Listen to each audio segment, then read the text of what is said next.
And now, Detailing Success and PNS Double Black present the Renny Doyle Podcast, a podcast for blue-collar entrepreneurs. Hosted by the detailer of Air Force One and founder of both Detailing Success and the Detail Mafia, Renny Doyle. And now, here's Renny. Good morning. What's happening, gents? Hey there. Good morning. How's it going? Got to get this screen configured right. There we go. Is it configured right? Looks great. Except there's some three ugly dudes on there. Well, you have the benefit that yours got blurry right now, so nobody can see how ugly you are quite yet. Oh God, thank God. Pixelated. Yeah, thank God. It's better to listen than to see. You know, even though my wife would beg to differ. How cool is that? Almost 30 years in, we're still. And she still thinks you're hot. She still thinks I'm cute, man. Yeah. Hey, Oscar, why are you blurry? Did you go out with some friends last night? You know. No, I'm not blurry. You're blurry. You're blurry. Yeah, that's funny. Am I really blurry? A little bit. You were good when we first started. I think it'll work its way out. Huh? Yeah, because on my side, it's Oscar's all pixelated. So who knows? You know. No. So the internet is a funny thing, isn't it? Yeah, I'm on the right. Everything's good to go there. So, well, hey, good morning, everybody. So we're going to talk. This is the economy. It's changing, and you know we've been blowing the whistle to kind of get ready. Everybody's like, "Oh, it's doom and gloom." I haven't been doom and gloom. I just knew it was going to catch a lot of people with their asses hanging out, and it has. But it's a good time right now to capture people. Say, God, are you worried about it? No, because I'm an action person. I don't care. I know what's going to happen in the long haul. I've seen this too many times. Even we've slowed down in different sectors of some of our businesses. That's okay. It's completely natural. Biggest thing is like in the training side of things, people start A, discounting it. B, everybody becomes a trainer. C, they do it for free. And then they start getting burned out because they realize that when you're giving it away or you're super cheap, guess what? It doesn't last. And in blue collar, I've talked to people from all over the world, blue collar entrepreneurs.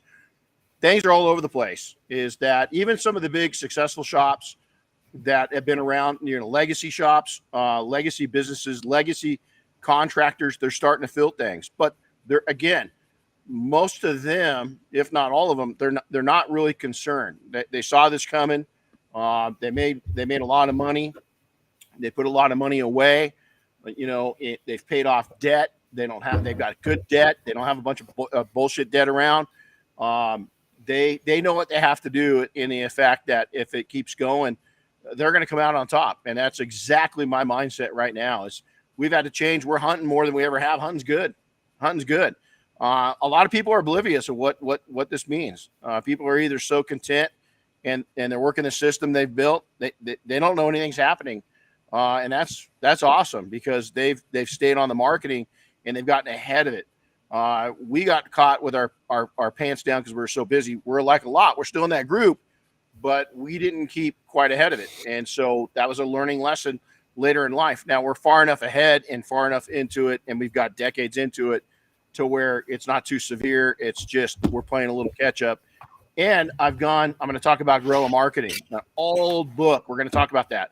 I've gone back into, guerrilla warfare and business, and it's working, man. And, we're going to talk about 120 days out. We're probably 200 plus days out within the training side. So this all should be sounding familiar to you people. Everybody listening, whether you have a shop, training facility, anything else, what do your competition do? They start giving things away for cheaper or free. They start to get desperate. They start looking desperate. They start taking shots at other people. They get off their game. They're paying attention to what other people are doing and not what they're doing. And they start hurting. Sound familiar? We're seeing that right now. So then the other side that's oblivious is they're working, they're staying ahead. They're staying ahead of the marketing curve, and hunting's good, but they're having to hunt. That's where most of us are. Most of us are having to hunt. I've turned up the hunting, and this morning I turned it up in another big way. I love Winston Churchill. I do a lot of studying on Winston Churchill, and it was said about him. I think it was President Roosevelt said that, Winston has 100 ideas a day and only 6 are good. I kind of fit that and I dig that because I'm constantly full of ideas, and I wish that I could get 3 of the 6 good ones a day into action because I'd just be loaded. I mean, absolutely loaded, but you can only do so much, right? So a lot of people are that same way. Yet there's another sector that's living job to job. They're barely surviving. Been there, done that. If you're kind of new, if you came up through COVID, that's probably going to fit the bill pretty good. Really, there's a lot of entrepreneurs out there, blue collar entrepreneurs, even white collar, that haven't seen they're at an age in their business and or in life or both that this is kind of the first reality. It hasn't been. I think it's been kind of easy street for a decade or more, really probably 12 years, that it hasn't been, you haven't had to hunt a whole lot. Definitely the last 4, 5, 6 years it's been pretty easy to go out there and make it. So this last sector that's going from job to job is when you're in constant survival mode and the financial needs of you and your business start to fail and they don't take action soon enough. Those last 2 groups, the ones that are marketing and just living job to job, and then the last sector that's constantly in survival mode, they're barely making it, but they're not being honest with themselves. They put themselves in a really vulnerable spot. And so, I think this is a great time because those last 2 categories, unfortunately, are the majority of entrepreneurs, and it's going to be a lot of us are going to gobble up market share when we come out of this. Also, the other thing is that I don't think the economy right now. I think it could. I'm preparing for it to go to shit, but because that just puts us in a better position, right? So, am I backing off on spending? Yeah, I'm spending where it counts and not spending on stupid shit.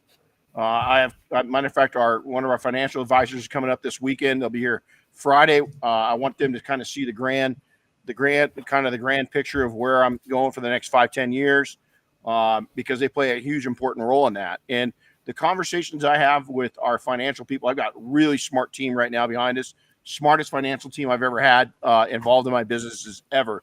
And that says a lot. And so, there's what we're going to cover today. So small talk, man. My phone's blown up in the last several days. PNS made an announcement that, the gosh dang it, I just lost the PNS has been bought out. And so, I shouldn't say bought out. They've been acquired, and I've known about it for a couple months, and we just had to kind of keep quiet. Sorry, guys. It wasn't until late into the game that we could tell right before we went public that I brought Chris and Oscar into it, because you can imagine, Bob and Dave wanted to kind of keep this under wraps. And if you've ever sold a business before, it's pretty hectic. So, we're going to probably bring Bob and Dave on at some point and end of the podcast. We want the dust to settle. We're meeting with the group that bought us. That we're joining. I'll say that's probably a better way to put it. The group that we're joining, because pretty everybody at PNS is still intact. There's been no shift in personnel. There's been no shift in leadership. There's, everything's right there. And so, my phone continues to blow up. Even this morning, it was off the rails. I was going to jump in and say it's the Appearance Technology Group, right? Which ATG. Yeah. ATG. So they also, what do they have? They have 3D, high tech, and there's one other I can't remember. They just bought out a tool company right before SEMA. They were using their tools. I should have this right at the tip of my tongue, and I don't.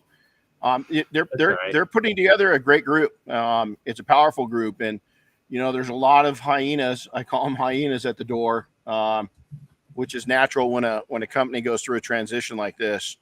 And it's speculate. There's a lot of speculation going on right now.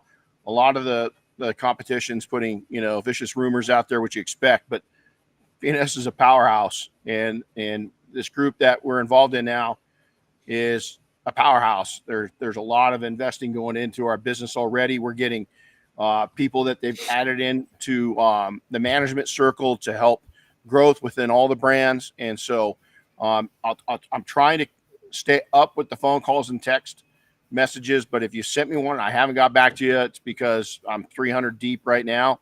Probably not going to get. I mean, I usually go back 10 and then there's 20 more to replace them. So, but all's good. So we'll bring Bob and Dave on to kind of settle the nerves. We're going to bring them into the Mafia. The other thing that's been going on is, you know, I've been doing a lot of Mafia messages, live messages to our group, kind of coaching and training them up. Phone's been going ballistic on that. I've hit some nerves, good nerves, and motivated some people. But we got some really cool events coming up, fellas. And you guys are going to go on the road a little bit. We'll get into that here in a bit later in the week. But we've got a ski day coming up next month. And we're going to have it's not just skiing and boarding too. You can bring the family up. This is a family event. And there's snow play right there at the ski resorts. We're probably going to plan a time to all have lunch. And, you know, it's going to be right here at Snow Summit. You're going to have to buy your own tickets and stuff. We're not going to cover that because the day of skiing is, I took my adult kids up while they were here, and it was not cheap. Skiing's become expensive. And so it's a lot of fun. For those that want to, I'm actually going to offer a lot of people don't know it. I taught skiing, back engaged in the adaptive ski program here in Big Bear with special needs. And if you need a little help on the slopes, I'll get you going in the morning and at least get you to the beginner level and get you to where you're coming down the bunny slope safely and put a smile on your face. Skiing, two things I've done this year. Guys, I don't know. I'm probably in the happiest point I've been in my life in the last 7-8 years, maybe 10 years. It's pretty happy. But right now, man, I'm lifting like crazy and I'm skiing like crazy and I'm getting to see my wife like crazy and I'm getting to spend time by myself. Man, I'm just in a really good spot, and skiing plays a huge part in that. You guys have seen, if you'll follow me on social media, I put pictures up of me escaping. My goal is to have 50 days in this year. Don't know if I'm going to hit it, but I'm going to try because we're not having the greatest season. But if we get a late winter in, hopefully I'll hit that. So right behind the ski day, which is Chris, that's February 9th, right? Yes. Ski day is February 9th. And yeah, right behind it is an extreme one-day class up in Big Bear with Rod Kraft and Jamie Elligan from Griot's Garage. Man, these guys are just good dudes. We're going to have a one day extreme. We've got Buff and Shine going to be in the house. This guy named Oscar that we know is a cool cat. And so let me ask you this: ski day. Cool. Now we're gonna have an Esprit ski also that night. I think what we're gonna do is we're gonna ski during the day. That's on a Friday. We're gonna come back and have a little bit of open bar with.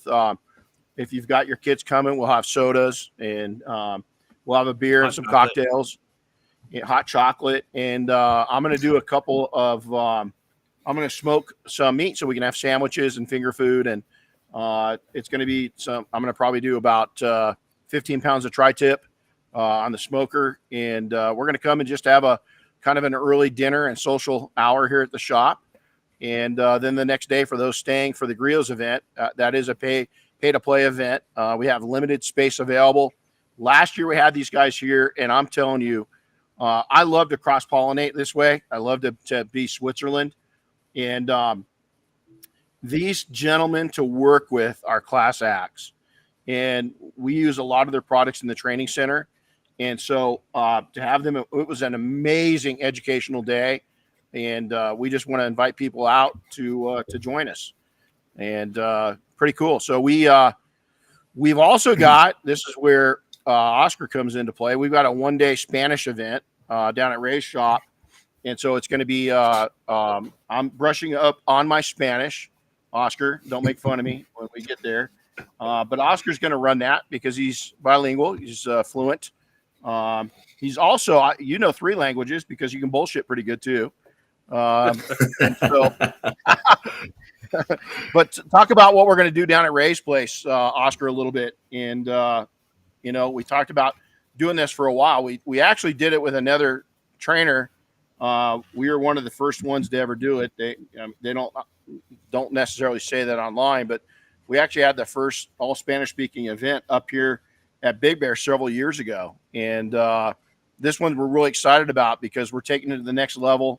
And what's your vision for that training day? I mean, I've already been talking to Chris Woolman here about it. The itinerary. If you've heard of the Extreme One Days, it's going to be the same exact thing, except obviously we're different target market. That we're going to come out to the Hispanic community doing it 100% in Spanish. Except Renny will be speaking Spanish. I'll work with him on that. But again, to get out there and get the certification and get these detailers up and coming on what's going on, and definitely talk a little bit about business and how they can use this training and turn it around and make profits. Because it's that's the biggest thing is getting these small business owners profitable.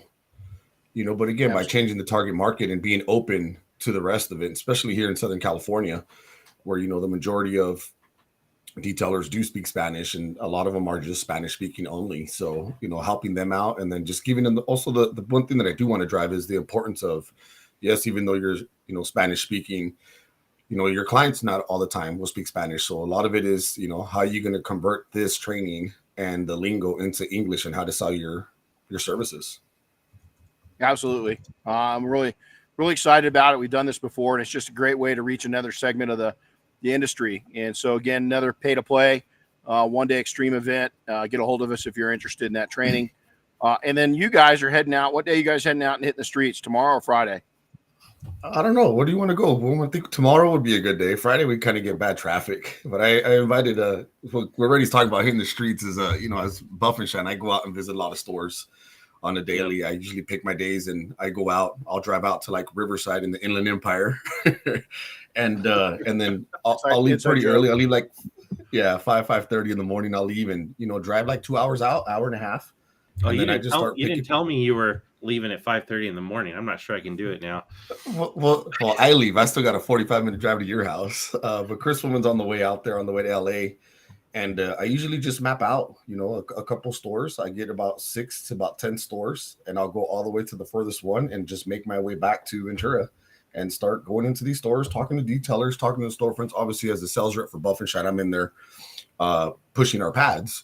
But I thought it'd be a great idea, get Chris Woman out there, start talking to detailers and just networking. And, a lot of the stuff with Buff and Shine is, yes, the stores are my target market, but the end users is really my target market. So that's who I really talk to is the detailers that go into these stores and see what they're using, see what tools they're using, what's their best practices. I like to talk to prices about them. And unfortunately, right now, the detailers that I talked to this year, they're kind of hurting. They're not really selling those big ticket items, and again, it comes down to the economy. But I think it'll be fun to have a woman with me and going out there. And, we kind of talked about it the last 2 days a little bit. So I don't know if we'll do it tomorrow morning or Friday, but it's one of those things that I like to put on my calendar here. It's just like, 1 or 2 days I'll hit the road, either go up north or down south. And I mean, I think it'll be fun. What do you think, woman? Oh, I'm good. Different? I'm good. Just, I'm flexible the next couple of days. I think a wet Willie wake up. I don't think you tell him what time you're going to pick him up. You work it out with his wife. You go in a cuddle and just wet Willie him, wake him up. And, I think that'd be a good wake up call. So we'll have fun, guys. I'm jealous that I won't be there, but I'm putting a presentation together for next week in Vegas, and going to take my wife. Just texted me and invited me to lunch today. So how cool is that? I got a date with my wife today for lunch. Yeah. So hey, I will say this. Yep. No, I said I will say this. We will have lunch or dinner somewhere by Chris's house because he has a great Mexican restaurant he took me to last time. Oh, he likes that place. Yeah, that's a good place right there. So we'll make sure to make it back by dinner. Salsa and deer is what it's called. I've been eating really good, but the other night Diane calls me up. I cook. When I'm not training, I usually do probably about 80% of the cooking, and really got into our smoker. I mean, I don't even cook in the house hardly anymore. It's all on the smoker, right? It's so much easier to clean up. But man, I wanted Mexican food the other night, so she brought home a meal, and it was. I had 2 cheat meals that week, and both of them were that same night because it was, God, it was good. oh, I hadn't had a good Mexican food meal in a while, and we jumped in. So hey, let's jump into this. You guys slow me down and jump in at any time. And so much input, the economy, is largely dependent on various factors that kind of are out of control. Government policy. We're going to get to the end of this one, and I'm not even going to go into it heavy. I don't think any of us will, the three of us, but government policies, the global economic conditions, technology advancements, geopolitical. Oh my God, we're seeing that, right? It's important to note that the forecasts are subject to change and can be influenced by any of this. Any of this can change on a dime. If one of our leaders in the world decides to be a real shithead, is going to affect all of us. Now, I kind of relate the economy to kind of like sweet and sour chicken. It's sweet for some of us, sour for others. But man, it's if you don't refrigerate it and keep it to the room right temperature, it soils, it goes bad. And there's a lot of people right now that are really struggling, and I get it. And we want to teach you and hopefully influence those that are not struggling. Maybe you get some fresh ideas today. The other ones, maybe you'll get, this will motivate you to take some action. So first off, a lot of people are killing it. There's you look at the economy and everybody's like bad, but there's a lot of people doing really well. A good example of this is we went and bought some new furniture for the shop, and it's all custom made. You have to order it. It takes 2 to 3 months to get it because they build it for you. So not just a plug and play furniture. I walked in and I had an appointment.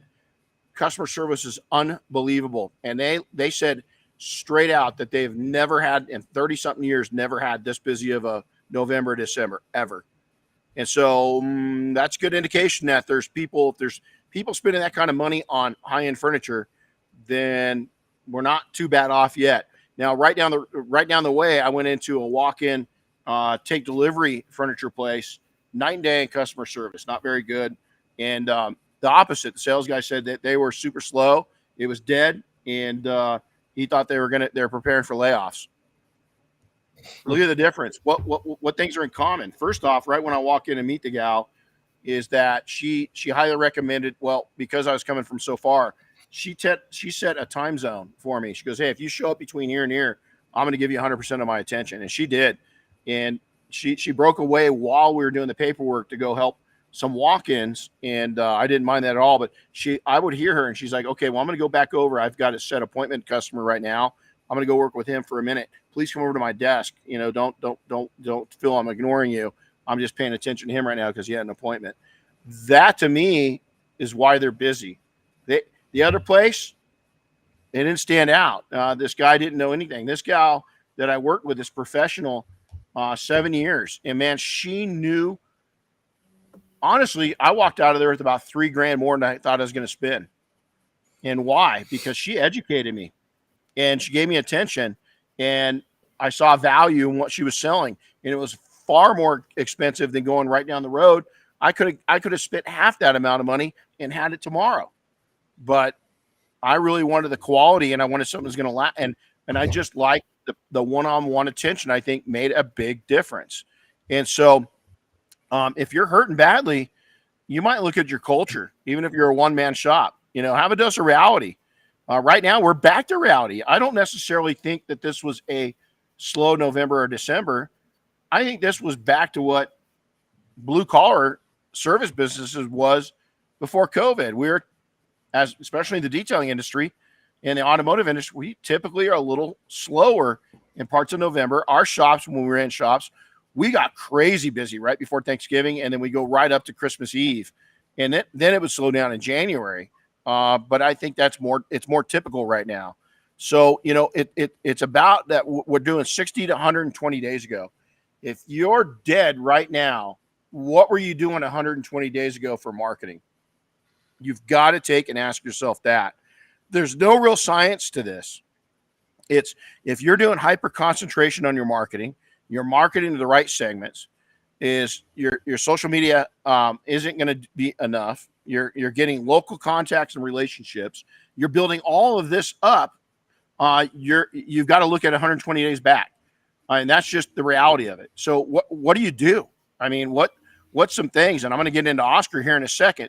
Is that we talked about right at the end of that? Look at hyper concentrated.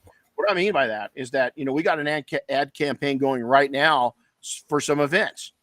We've got it. We're not marketing to the entire globe. We're marketing for those segments. For instance, we've got a 1-day training going up, coding certification up in Oregon as it's going on. So I developed an ad campaign on Instagram and Facebook that is hyper concentrated to Oregon, to Washington, Northern California, parts of Nevada, parts of Idaho. Is that we have taken and hyper concentrated our ads and our money to that, and we're getting exposure. That way that ad doesn't show to somebody that's in Florida. Why do I want to market? Now, our 5 days, a little different. We've still got them hyper concentrated, but that one goes out to a national market and sometimes even an international market. And so you've got to look at that. I look at how many guys, Chris and Oscar, how many times do we go onto social media? And here we are, all three of us are in California, and we see ads for detailers that are across the country. I start calling them. I'm not going to lie. I call them, but I call them to help them out, and then I slide the buff and shine thing in there. Hey, what kind of pads are you using? But I also call them to let them know that, hey man, I'm out here in California and you're in Chicago. I should not be seeing your ad here for ceramic coatings.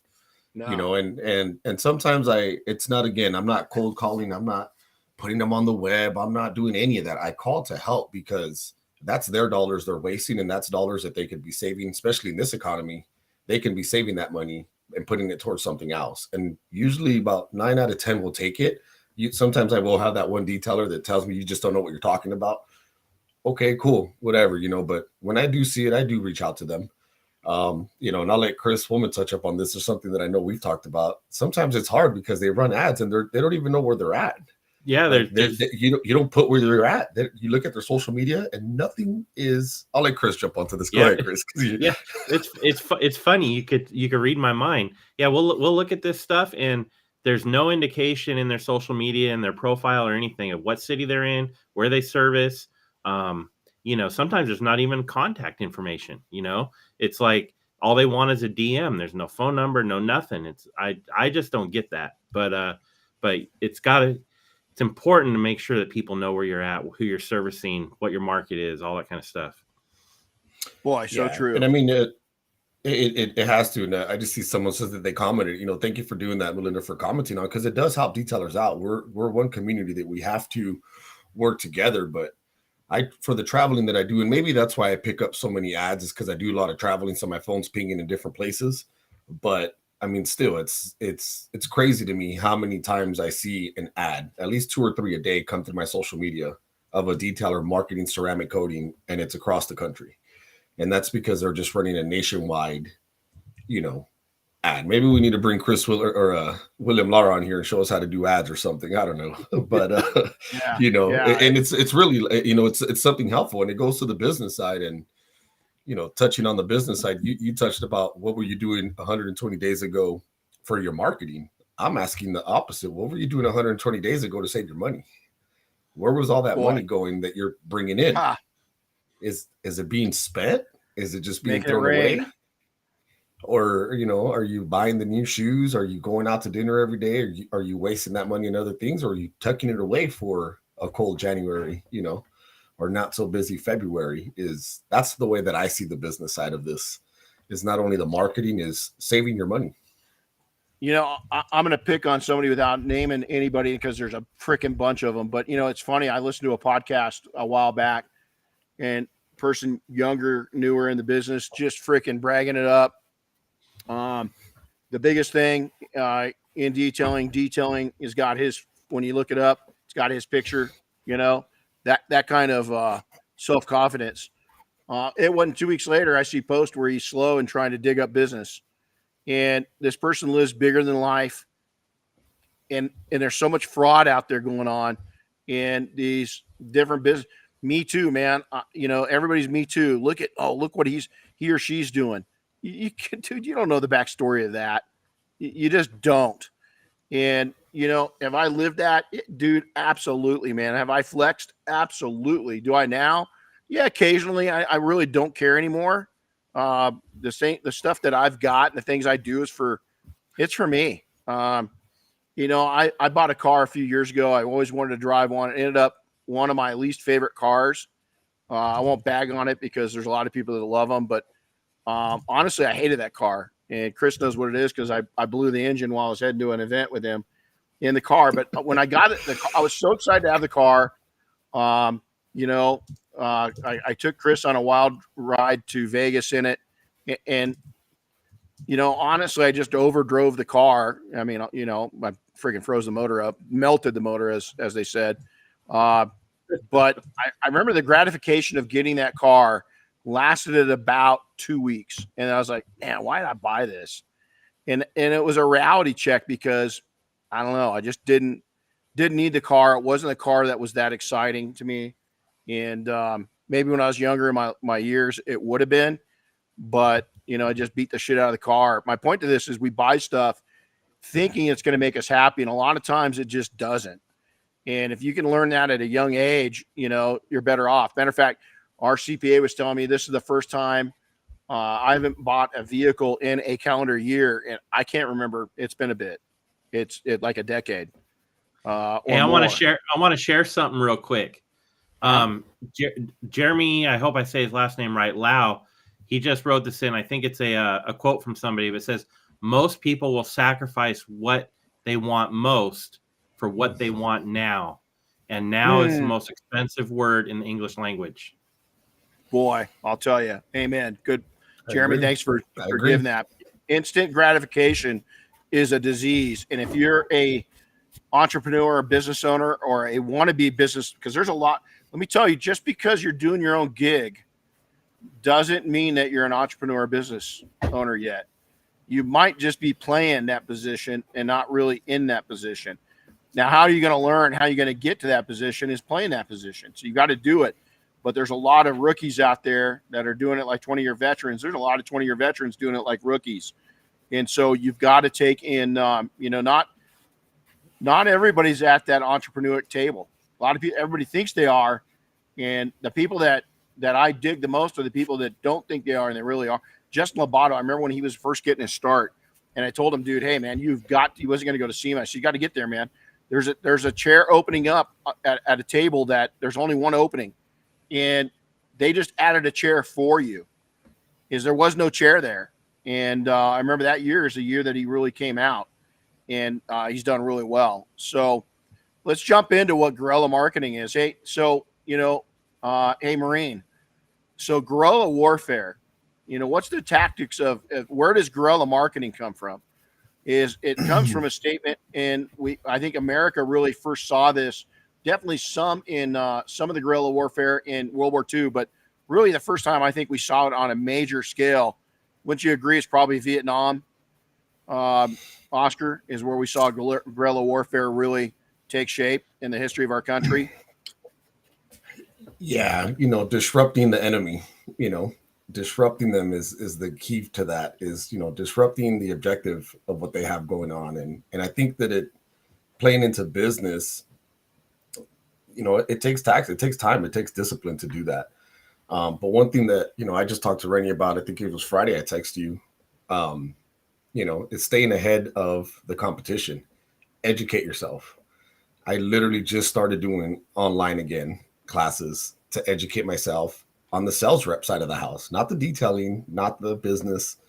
I need to be a better salesperson, for Buff and Shine. So I told Rich, the owner of Buff and Shine, I talked to Renny. Those are the two people I reached out to first. I said, hey, I need to notch it up a little bit. And that's literally me staying on top of the game, is educating yourself. Like Renny said, a lot of people come into this and they pretend like they know what they're doing and it looks good and whatnot. But do you really know your numbers? Do you really know, what you're doing, or are you just detailing cars? And I've had this conversation again with women a lot, are they entrepreneurs or are they just detailers? Are they really business owners? And to me, I think the guerrilla warfare on our end, guerrilla marketing, is staying on top of it, staying educated, take the time and take online classes or go to college. There was a time where I was working nights and detailing during the day. And when I was done, when I opened up my shop, I went to school during the days and started detailing nights. And I did that for 2 straight years, that schedule. 2 straight years. I worked nights and detail during the day. As soon as I had enough money to get into the shop again, I turned around. I took a month off. I think I took December off, but I was in the shop. And then January, I started day school. We started going to community college and then detailing in the afternoons into the evenings to educate myself on that, to stay on top, to stay ahead of the games, ahead of the competition, you know, all while trying to save money. So I think it's very important what Renny's saying here with the guerrilla marketing. You know, you got to stay on top of it. You got to stay ahead of it. Absolutely. So, Chris, when I say guerrilla marketing, what pops up in your mind? What's the first thing that enters your mind? Kind of like going back to basics, but I know that's not exactly what it is. You know, I mean, it like Oscar said, it's kind of being disruptive, but it's more like surprising people with tactics that maybe you're not using, you know, or you haven't used in a while. So that's what I mean by going back to basics. You know, you're kind of maybe revisiting old ways of doing things that people aren't familiar with anymore. I dig it. So both of those. So Oscar, you'll appreciate this. The first time that back when the wars are going on, this is going back almost about a decade, is we had a commander that found out, can't even remember what unit this was, but we first engaged him down at San Diego, and we were working with them on qualifying on the Marine base ranges, because all the guard ranges were so piled up because we were sending so many guard units out that we begged the Marine Corps to open up their ranges for us, which they did, which was a whole other story. But one of the commanders heard that I had a specialty in man tracking and search and rescue, and I've been teaching combat life-saving skills and certifications, and asked us to run a opposition force team against his team. Now, these are pretty seasoned warriors, right? So I was like, man, we're going to go up there and get our asses whipped. But hell, man, a weekend warrior, I'm going to take that on any day, right? Long story short, opposition forces OPFOR is exactly that. We play the bad guys. And what happened is that what it turned out is why he wanted us is that we're all trained and we're all weekend warriors, but we're another degree because of search and rescue. We've got skill sets that the average infantry unit, just a standard infantry unit, does not possess, but yet they've got better combat skills than us. So his point was, you guys are exactly what we're going to face in Iraq or Afghanistan, is that you're going to have these tactically inferior soldiers that are beast mode, and they've got these natural mountain skills that we don't have. And so unit after unit was requesting us to go in. Why? Because of our guerrilla tactics. We didn't do anything. We're unpredictable. An instance of this, and I'm going to relate it back to business, is the third or fourth unit that we went against. We knew we had scouted them out, and I overheard a conversation as I was buried down in the bush, and they're talking about their command post. Well, we pulled back and they passed us up. We went, and what'd we do? We overtook their command post. They only had 2 people guarding their whole command post. 15 minutes after that loose lips sink ships situation with their soldiers going through the field, and they didn't even know we were there, is we had control of their command post. Well, what'd we do? We brought them back in, one squad at a time, and took them out. We never shot. We never put a bullet down range, and we captured the whole unit alive, and they were pissed. Well, that's the same thing as guerrilla warfare in business. Is, listen, first thing off, guerrilla warfare is not traditional. It's targeted. Second thing, what I love about guerrilla warfare, there's a book called Guerrilla Marketing. It's an old book. I pull it up every couple of years. I pulled it up last year and read it again. But it's unconventional tactics. Chris and Oscar just said that. Guerrilla marketing campaigns used unconventional tactics to reach the target audience. The other thing is they use untraditional tactics in relationship building. They're doing the hard stuff. And let me tell you, most people in the world, 90%, start with the easy stuff and never get to the real hard stuff. The hard stuff is where success, happiness, profits, money, and wealth is built. is I can tell from a mile away a person's going to struggle because they go to the easiest thing first. Is I can tell from a mile away when a person is going to take and eventually make it to the top because they're starting out with the hard stuff, and their journey is going to be easier. So the other thing about guerrilla marketing is it's really creative and innovative. Is that there is no that you can't teach a lot of this. A lot of this comes out of gut instincts and or mentorship. Is that it's tribal knowledge. It's what you're learning from other people that have already done it. And that's the nice thing about the Mafia is that so many of us had to come through this guerrilla marketing era of the industry is that we can lay back. A lot of my live messages are exactly on things like this, but we can surprise and engage an audience by delivering messages that are unexpected and memorable. It's hard to beat that. It's really, really hard to beat that.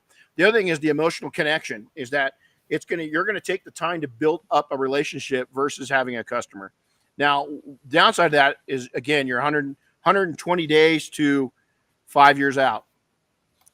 We've had people come to training that we have been engaging them and talking to them for 5 years. We had customers, Schwarzenegger. Okay. We tried to avoid, I love H1 Hummers, right? Schwarzenegger. So he had a handful of them, and we tried to reach him for years. He was a client on another business that we own, but we couldn't get his detail work. And I went guerrilla warfare, and I ended up getting it. And so how did I do that? A whole nother subject. Ask me sometime, and I'll share it with you. It's kind of a fun story. And then word of mouth is that guerrilla marketing is all about getting others to talk about your message and generating buzz spread through the word of other people, both now through social media, but more so the old saying, around the water cooler at work, around the coffee maker at work. Get them talking about you in their circles, and you're going to win. And so there's what guerrilla marketing is, and what you need to do is that you've got to go in and really just target, get down to be able to appear and just disrupt. And a lot of people, unfortunately, when I say disrupt, they think it's talking shit about the competition. Right now in the training world, I watch what's going on. Right now in the product world, I watch what's going on. And I just try to answer it with dignity.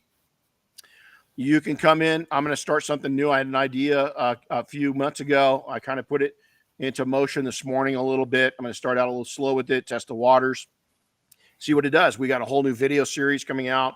You guys are going to see that launch, if not today, in the next couple of days.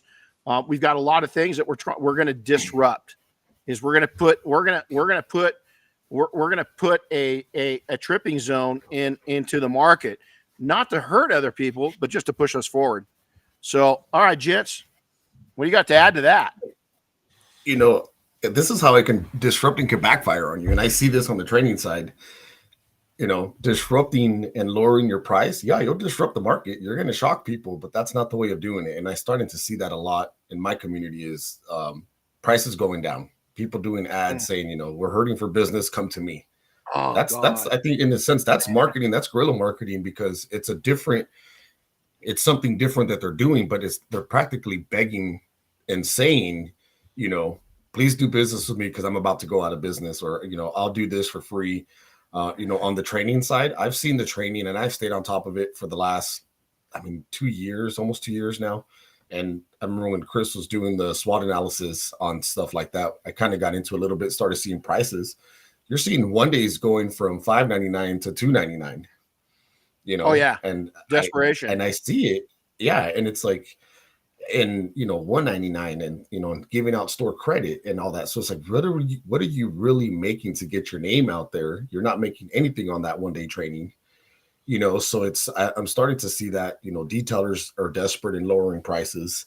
What used to be the 125 is 75.50. Now it's 25, and that's also where your marketing can go wrong. And I'm saying this because I see it out there, and I talk to some of the local guys around here, and not all of them are doing it, but the ones that are desperate are. And the other thing is I'm starting to see a lot of stuff go up for sale on the Facebook marketplace. Ooh. Full-blown trailers. Yeah, full-blown trailers, vans, everything going up. And it's, and what I see with that is it all says 2 to 3 years, old. That's during COVID. you know, and they're not used to the hunt. They're not used to slow winters. They're used to, you know, full winters because everybody was getting that COVID money, the stimulus checks and all that. I'm not gonna lie, some of my best months in business at the shop was during COVID. I was banking because no one was caring about spending, but now it's a little bit different. So just be careful how you're doing that marketing, you know. And, you know, to go back to something that you said, I actually wrote it down. I got an email to send to the masters of the Detail Mafia that are going to Education Day. And that's one of the things that I'm going to ask them is, can you please give a class on how you got through the struggles in the earlier days? I want the masters to talk about this to our group at Mobile Tech, you know, of how they got through it, because it's been like this before. Some of us haven't seen it. Some of us have. But, you know, I'd like to get their input on it during our special day out there at Mobile Tech that Sunday on our Education Day for the Mafia to get that out. So I definitely will be reaching out to them today. No, Chris, you got anything on this? You know, I was actually gonna, you know, just kind of remind people too. You know, I've seen some big, what I would call big names in the industry, right? People with lots of followers start offering cash discounts off their detailing services already, and you know, that's one thing that, you know, Renny has preached for a long time is, you know, added value instead. I mean, if you give a cash discount, that's $100 out of your pocket that's gone if it's $100 discount, right? But if you tell your customer that you're going to give them a free windshield coating, which is worth $100, you know, that's $5-10 out of your pocket instead, and, you know, 20 minutes of your time, and that's a big difference from $100 out of your pocket. So, you know, that's just something to consider. But Renny, I mean, not to put you on the spot, but do you have any just examples of guerrilla marketing tactics that could work for detailers? Yeah, I mean, going out and one of the things, I'll keep one of them. I'm going to go live with the Mafia, so I'm going to keep that one. I think it's probably one of the biggest things I'd be doing right now. I'm going to keep that one for that select group, and the only reason why is because they're family to us. Not that the whole industry isn't, but you know, this is a special one. So Mafia, I'll go in and I'm going to go live here right after I'm done with this and share that idea. I just talked about this with somebody coming to training that sent me something yesterday, and I'll share it with you guys. Well, you'll see the live feed here in a second. So disruption, what am I going to do? Never price discount. Is that in public? What do I mean by that? I've been in a situation where I was desperate. I had to feed the kids. I had to pay bills. So I don't advertise a discount. I would be lying to you that people would come in and I would offer, hey, if you do both cars, I'll give you $100 off a vehicle, because I needed the money. The mortgage was due. We had Christmas coming, whatever it was, is that I did it. But here's the biggest thing that you can do, and I've preached this for years, is wintertime right now, is interiors. You know, we went through this phase. The interiors are coming back. It's back fashionable. To me, in our world, it never left. Is interiors are 50% of detailing. Is people say, yeah, but I can make a lot more money off coatings. Yeah, but you can make a lot more per hour off coatings, but you can still make a really good living off of interiors. And if you yourself don't like doing them, then have somebody in your shop that's an interior specialist. So here's one thing that we did at our shop to get our winter business up is every interior that was done, we would give a wash, clay, and protect. So wash and clay it with bead maker, and send them out with a protected car that's going to get them through winter. People became reliant on it. They loved that. And we just had a discussion in the group about that. We did that, 25 years ago. We started that program, and it stuck. People would call us up and say, oh my God, you guys run that special. We didn't run that special after so many winters. We didn't have to anymore. But when people would mention it, absolutely, we gave them that wash, clay, and protect as part of the package. And we sold so many thousands of those services. We used to use McGuire's D156. I can still remember the product name, because what we do is we train a staff member that we had somebody that specialized in interiors. And while they're starting the interior, we had our newest team member that was doing the exterior with that product. And what it meant is we would it's an easy service. It doesn't cost you but about $10, and give it away during the wintertime. Give it away during the wintertime. You're not cash discounting your interiors. I'm still charging full price for an interior, but I'm giving added value with a free wash and protect. Now, you could just do a wash, but that protect doesn't take much longer. And to me, is that when you can say this is going to give you 30 days to 90 days of protection, it gets you through. I don't want to tell them, oh, it's going to give you 6 months of protection, because I want them back in the spring. I don't want them going 6 months out. I want them back in 4 months, 2, 3, 4 months to do more work on it. And so I don't want to overget it. So we love to market that in January, February. And then by March, we really didn't have to market that anymore. Is that we would still offer it, but we weren't putting it out to the public. We would do it on a private one-on-one basis, depending on how busy we were. Yeah, and your marketing message to your customers can be, I'm providing this service for you for free because we care about your car, and right now it's all about protection, not perfection. And then in the spring you can come back on and we can make your car perfect again on the outside. Yeah, absolutely. Another guerrilla marketing, and Jeremy says something really cool again. Is he talks about we work with local restaurants. We give them, look at that. It's up. Chris, you're amazing. And so, is that you do different. Now, what we did, this is another great one. And I'll share this one I was going to share with the Mafia. I'm going to give this one to everybody right now, is we went to the upscale dealerships. And what I mean by that, let me tell you, man, a Cadillac Escalade today, I don't know I know they're north of 100,000, right? That's an upscale vehicle, guys. I mean, that's a brand new Escalade's probably at the value of a used Porsche 911, right? So you don't have to have a Porsche or Ferrari. I'm not talking about those brands. I'm talking about any car that's upper end. I would go find the top 2 or 3 salesmen at each dealership, and I would say, listen, what I'm going to do is give you a coupon. Every customer that buys a car from you, this is only to you and you and you at this dealership, is that within 90 days of buying the vehicle, that customer gets a free wash, clay, and protect on their vehicle that you're giving them, and I'm giving you this gift card. This is exclusively for you to offer to your customers when they buy a car from you. And then what would happen is, what are those clients? They usually weren't our customers. It was a new customer. That salesperson felt good about giving them something. We did it on their vehicles first to show them what the feeling was of having it. They absolutely loved it. And so we would give them, at first, we'd say, listen, how many cars are you selling? How many Escalades a month are you selling? How many 911s a month are you selling? So they'd say 6, 8, whatever the number is we would give them half of those. Not all of them, half. The reason why is we wanted to get them, it's like giving somebody a little taste of crack, is we wanted to get them onto the crack into where we could take and give them an opportunity. Here's the other thing, as I told them, listen, this is going to be at a very high level. This is going to reflect back on you very good. And once you get to a dozen, where you send us a dozen of these, we're going to take and have custom cards made up that says, on the behalf of you, Jeremy, we want to thank you for coming into our detailing shop. Jeremy is a great partner with us. He does a great job. And so on behalf of him, we want to thank you. On behalf of her, we want to thank you. Is that we're going to give credit back to the salesperson. What's that do?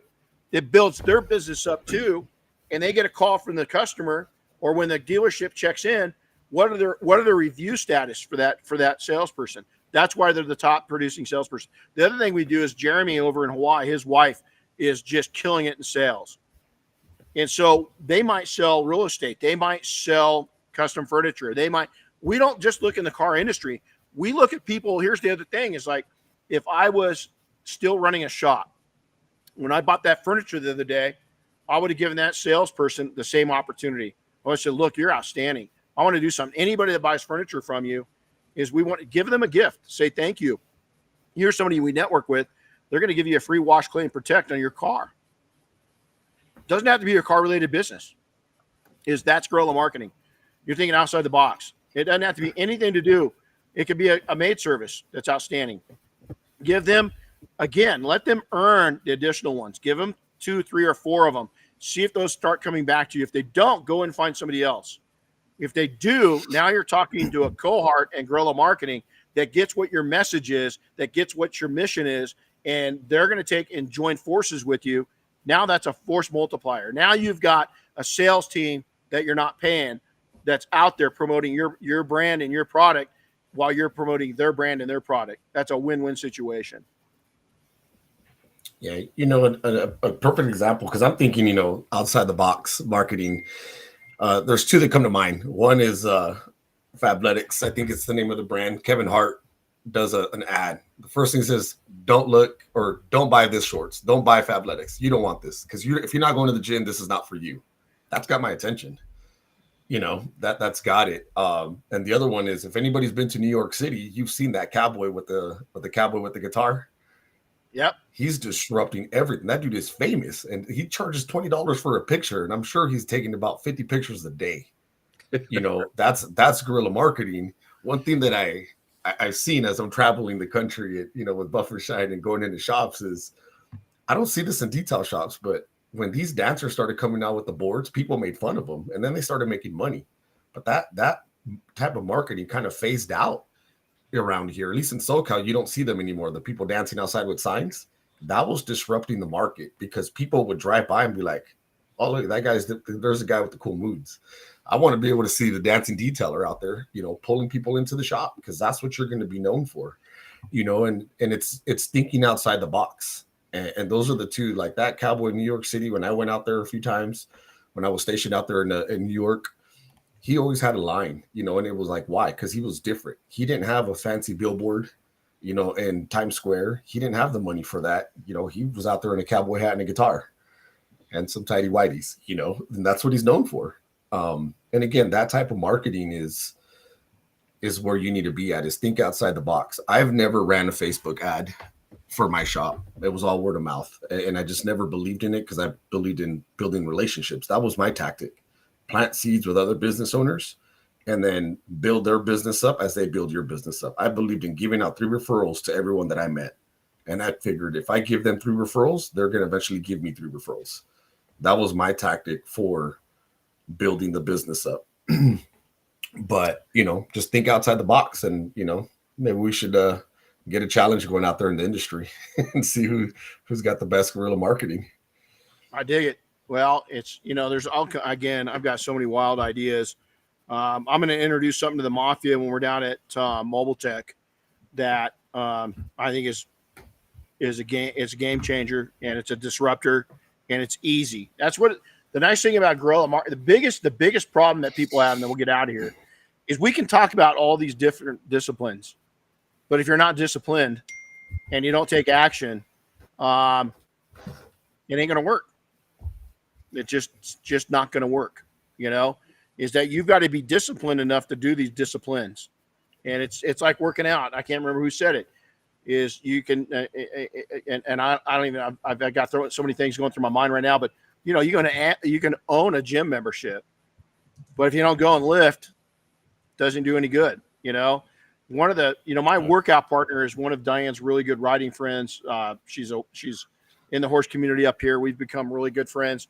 She's 68 years old, dude. She kicks we worked out yesterday so hard that, and I would have never guessed this June's this big. I've seen her. She's a beast, man. Right? She is and yesterday, I'm not kidding you, I am so sore from the competitive workout that we did. Who would have ever guessed that we're odd friends? She's in a real estate business. The commonality is that she's really good friends with Diane, really into the horse thing, but her and I have got this passion. She has ignited my endorphin producing side of me like hasn't been done in 5 years. I mean, it is just amazing, just absolutely amazing.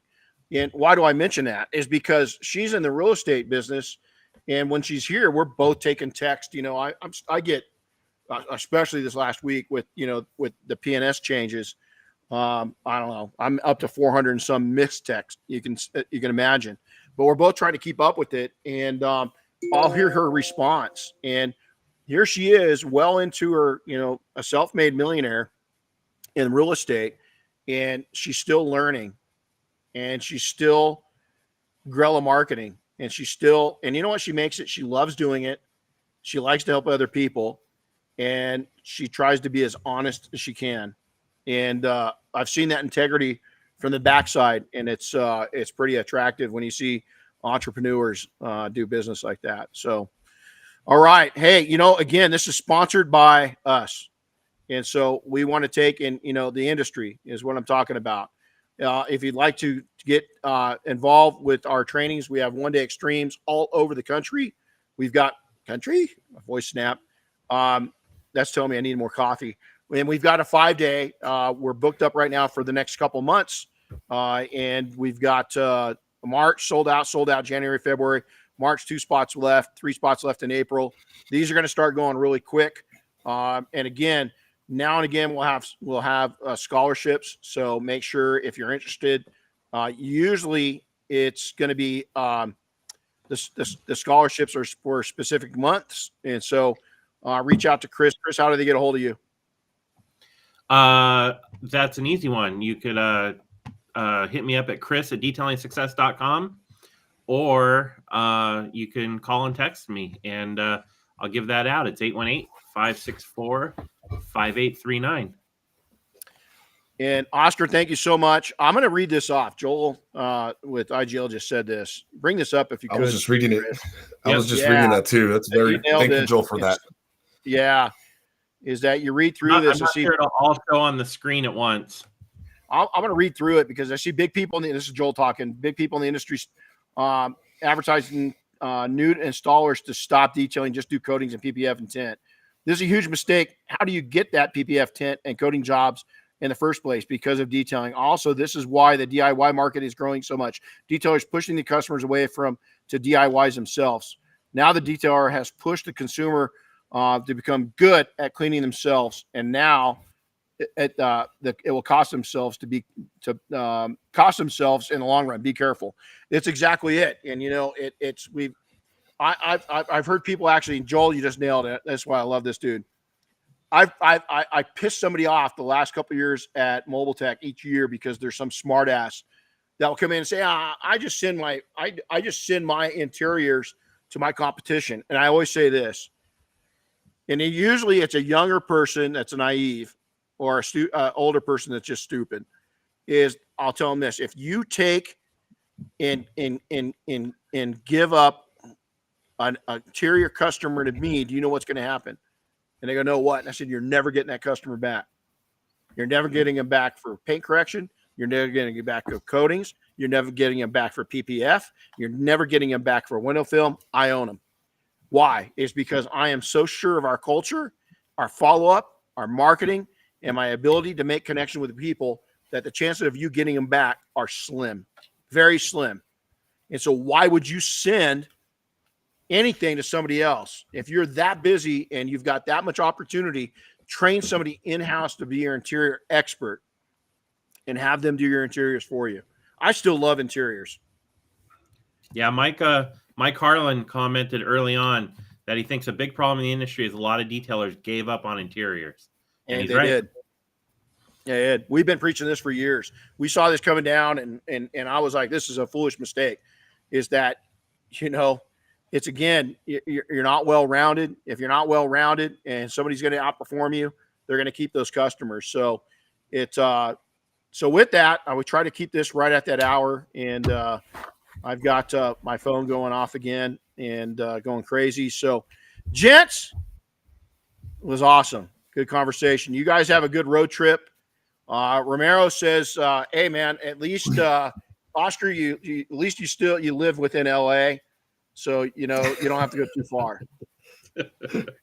That's how the Bay Area people think, Yeah. We always have this discussion. So that, California is a big state. It's really long. So Oscar thinks that everything from where Chris is an inland empire when it's not. Yeah. But Northern California, we think it's like, I get up like Ventura is almost going into Northern California. San Luis Obispo is definitely Northern California. So we have these opinions that people up south, they think everything's Los Angeles, and it's funny. So, yeah.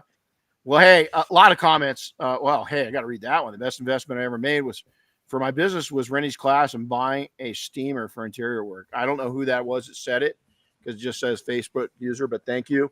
Again, if you'd like to connect with us and train, there's a lot of options out there. Few are going to take and connect, if any, are going to connect and share with you the mindset of millionaires. We're going to share that with you. You're going to have all we're going to do is make suggestions. You're going to make decisions. So it's not an automatic success. People think once they get here, oh man, you're on your road.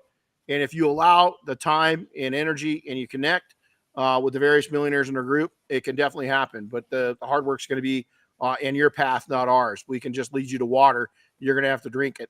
So with that, you guys have a great day. Have a great road trip. I'm going to go and go live in the Mafia, share an idea right now that I've got. And then my phone's blowing up, man. I mean, calls coming in, everything else. Good problem to have. I'm blessed. But if I don't get back with you, if you're listening, don't take it personal. It's just, it's buried. And we're going to take and get Bob and Dave on, and a lot of warm wishes to them on the success of the transition of their company into a whole new realm. So thanks everybody for attending, and have a blessed week ahead. And we won't be back next week. I'll be in Vegas at a sales event and doing a keynote speech for that event. And then we will be back the following week. We've got I sent over Chris and Oscar a guest list. We got some really cool topics coming up on the podcast, and we're really excited to bring those your direction. So, fellas, have fun. Everybody, stay blessed, stay healthy, and go live a great life. We'll see you here. I'll talk to you in a couple weeks when I'm back. All right? Later, guys. Take care. Out. See you guys.